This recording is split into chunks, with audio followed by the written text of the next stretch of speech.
Hey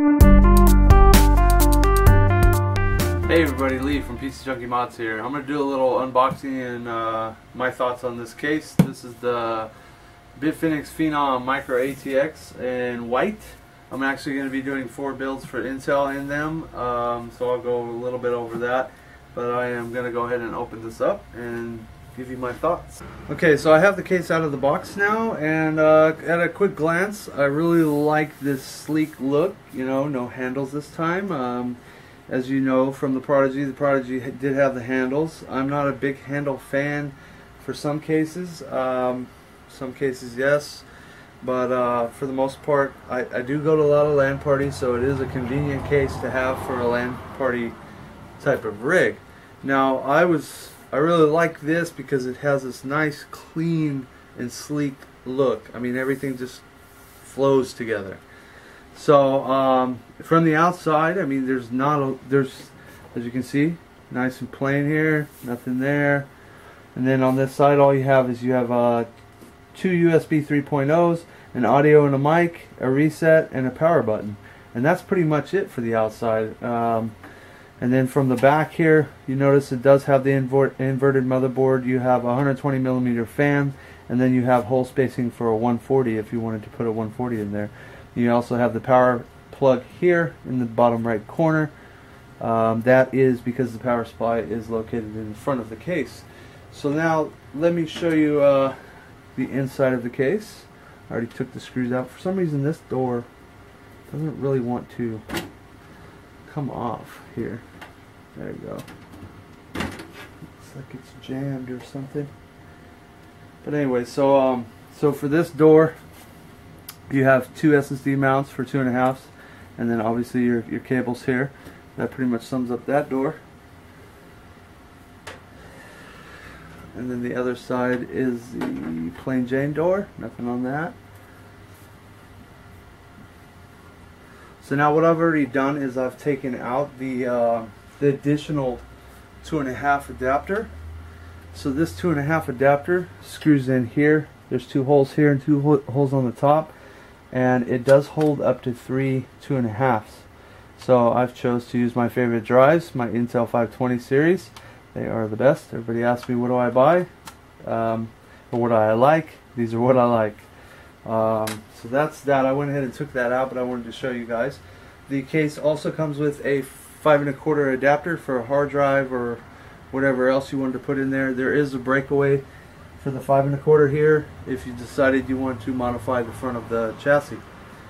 Then it also comes with the screw pack. In the screw pack it has some screws, and the bag is open for some reason. It has some screws in here, a couple zip ties, and it also has a 3.0 to 2.0 adapter, which is pretty cool. Those can be handy. So especially for a motherboard that doesn't have a 3.0 plug-in. So that pretty much covers the stuff that comes with the case. It also is supplied with 2 fans, 220mm fans. Now on this chassis you have a couple different options for the floor. You can install 2 120mm fans, 2 3.5 hard drives, or a 230mm fan on the floor itself. And then of course on the top you have your, I like that they rolled this over from the Prodigy. Very simple to remove and install fans. Drop your fans in there, put a radiator on the bottom, however you want to do it. It's really simple, real easy. If this accumulates any dust, depending on how your airflow is set up, take this piece out, throw it in the dishwasher, or just rinse it in the sink or whatever. It's plastic, so it's not going to get hurt. And then for the power supply, as you can see, it mounts to the floor here, and then you would plug the 90-degree power plug into it.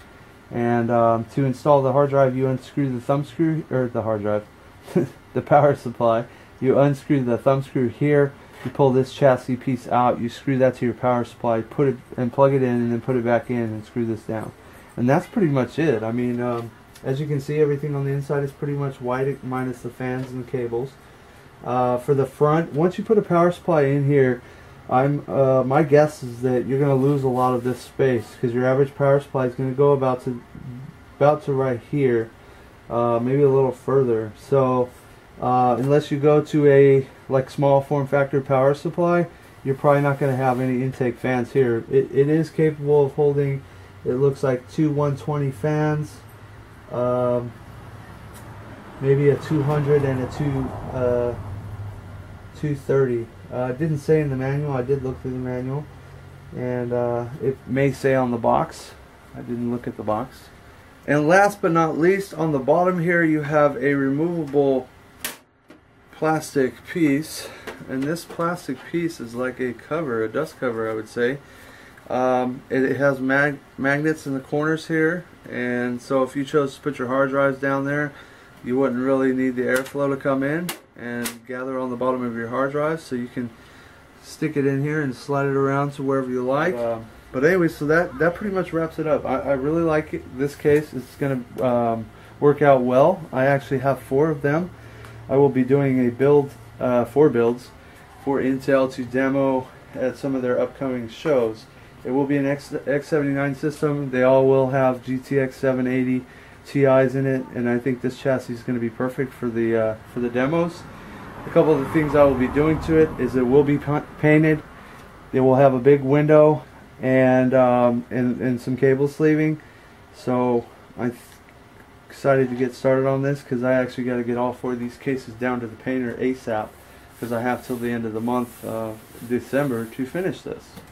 So that pretty much wraps up the unboxing and my thoughts on this Bitfenix Phenom micro-atx.